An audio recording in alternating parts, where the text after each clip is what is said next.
오늘은 요즘 부동산 시장에서 뜨거운 화제인 정부의 대출 규제와 그로 인한 서울 아파트 시장의 충격적인 상황에 대해 알려드리겠습니다. 특히 마포, 성동, 강동, 송파 같은 인기 지역에서 아파트 가격이 최대 5억 이상 뚝뚝 떨어지고 있는데요. 규제 직전에 대출을 풀로 받아서 집을 샀던 분들은 지금 속이 타들어갈 겁니다. 왜냐면 담보대출의 한도가 6억으로 묶이면서 고가 아파트의 시세가 급격히 무너지고 있기 때문입니다. 자, 이 사태의 전말을 하나씩 파헤쳐 보겠습니다. 2025년 6월 27일 정부가 부동산 시장 과열을 잡겠다며 초강력 대출 규제를 발표했습니다. 핵심은 담보대출 한도를 최대 6억으로 제한한 겁니다. 이게 무슨 뜻이냐면 20억짜리 아파트를 사려면 최소 14억을 현금으로 마련해야 한다는 거예요. 서민이나 중산층이 이런 거금을 당장 마련할 수 있을까요? 거의 불가능하죠. 이 정책이 발표되자마자 서울 아파트 시장은 급격히 얼어붙었습니다. 거래는 뚝 끊기고 가격은 곤두박질 쳤죠. 예를 들어 강동구 고덕동의 고덕그라시움 전용 84타입은 규제 발표 전 25억 신고가를 기록했습니다.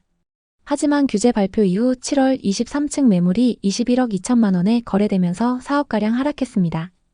또 송파구 헬리오시티 전용 84타입은 직전 거래만 해도 27억 2천만 원에 거래되며 신고가를 찍었습니다.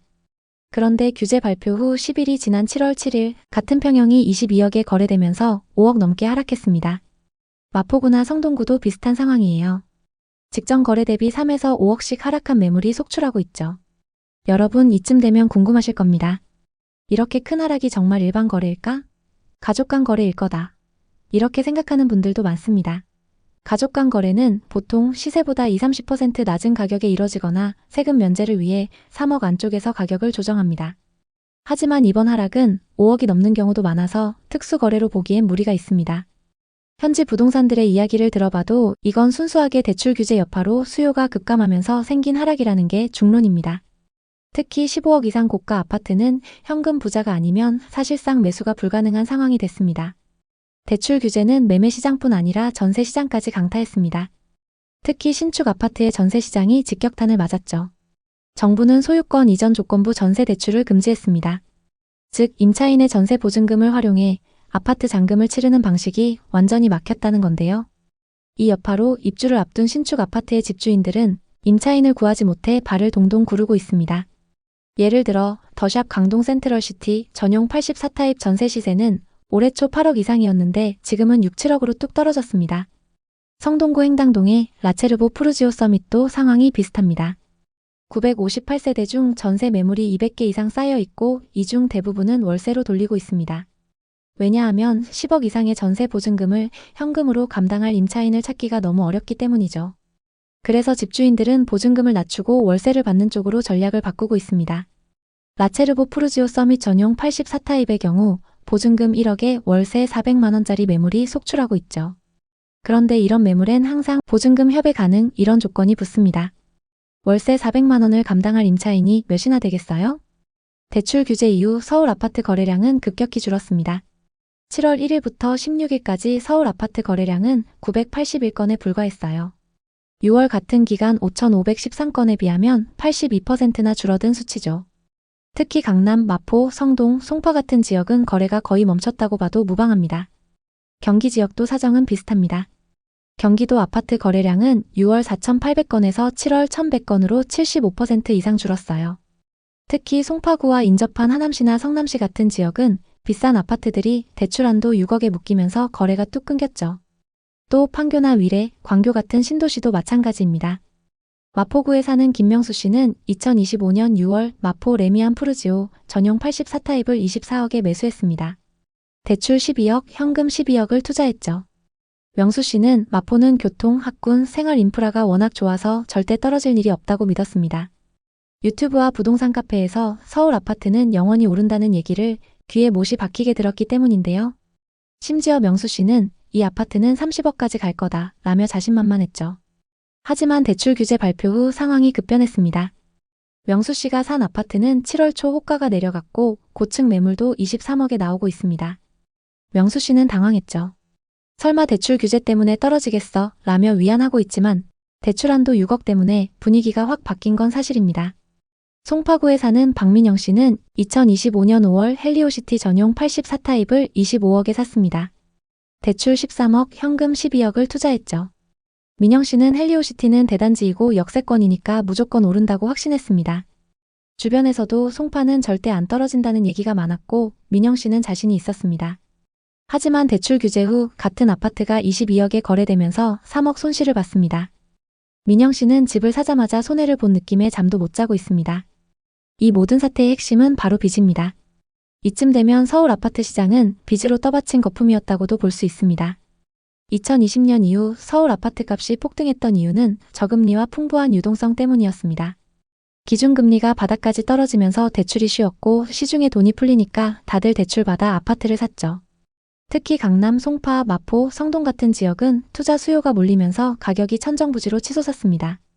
하지만 이번 정부에서 2025년 6월 강력한 대출 규제를 시행하면서 이 거품이 꺼지기 시작했습니다.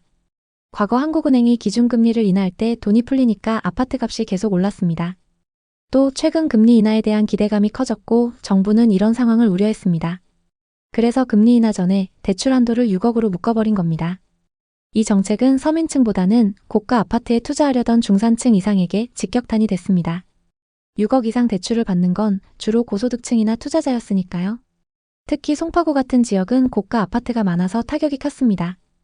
헬리오시티, 올림픽파크 포레온 같은 대단지 아파트는 대출 없이 매수하려면 15억 이상의 현금이 필요합니다.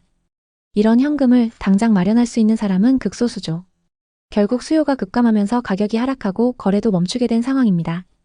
요즘 부동산 규제에 대한 말들이 많죠.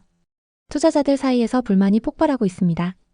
어떤 분은 정부가 부동산 시장을 죽이려고 작정했다며 분노하고 또 다른 분은 이제 서민은 집 살 꿈도 못 꾼다고 한탄하고 있습니다. 반면 현금 부자들은 지금이 저가 매수의 기회라며 오히려 반기는 분위기도 있습니다. 정부의 의도는 분명합니다. 부동산 시장의 과열을 잡고 빚으로 인한 거품을 줄이려는 거죠. 하지만 이런 과정 속에서 무주택자나 실수요자까지 피해를 보고 있다는 비판이 나오고 있습니다.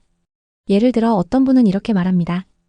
저는 마포에서 전세 살면서 내 집 마련하려고 대출을 알아봤는데 이제 6억밖에 안 된다네요. 6억으론 턱없이 부족해요. 이제 집값이 떨어져도 살 돈이 없으니 어쩌란 말인가요? 반면 정부는 이 규제는 서민을 보호하기 위한 것이라고 얘기하고 있습니다. 6억 이상 대출을 받는 건 주로 투자자나 고소득층이니까 서민층은 영향이 적다는 거죠. 하지만 중산층 실수요자들, 특히 마포나 송파 같은 도심권에서 내 집 마련을 꿈꾸던 30, 40대가 가장 큰 타격을 받고 있습니다. 대출 규제가 풀리지 않는 한 15억 이상의 고가 아파트는 계속 하락 압력을 받을 겁니다. 반면 10에서 12억대 아파트나 그 이하의 아파트들은 아직 대출이 가능하기 때문에 그쪽으로 몰릴 가능성이 있습니다. 하지만 가능하다고 해서 감당하기 어려운 수준으로 대출을 받아 아파트를 덥석 사는 건 위험합니다. 지금처럼 시장이 불확실할 때는 현금을 확보하고 좋은 매물이 나올 때까지 기다리는 게 현명합니다. 그리고 한 가지 더. 2025년 민생지원금 13조 원이 풀리고 금리 인하로 통화량이 늘어나면 물가가 더 오를 겁니다. 이런 상황에서 현금만 들고 있으면 자산 가치가 떨어질 수 있으니 주식이나 부동산 같은 실물 자산에 적절히 투자하는 것도 고려해보세요. 하지만 절대 무리하지 마시고 본인의 재무 상황을 꼼꼼히 점검하세요. 결론적으로 지금 서울 수도권 부동산 시장은 대출 규제로 인해 큰 혼란을 겪고 있습니다. 주요 지역들의 아파트값이 하락하고 전세 시장도 월세로 전환되면서 집주인과 임차인 모두 힘들어하고 있습니다. 하지만 이런 위기 속에도 기회는 있습니다. 복덩이TV 구독자 여러분, 시장을 똑똑히 주시하세요. 데이터와 정보를 바탕으로 냉정하게 판단하셔야 합니다. 제 영상은 여러분이 현명한 결정을 내리시도록 돕기 위한 겁니다. 집을 사지 말라는 게 아니라 무리한 투자를 피하시라는 말씀을 드립니다. 지금 어떤 선택이 맞을까요? 댓글에 여러분의 생각을 자유롭게 남겨주세요. 여러분의 소중한 댓글은 누군가에게 큰 위로가 될 수 있습니다. 오늘의 이야기에 공감하셨다면 구독과 좋아요를 눌러주세요. 끝까지 시청해주셔서 감사합니다. 다음 편엔 더 좋은 내용으로 찾아뵙겠습니다.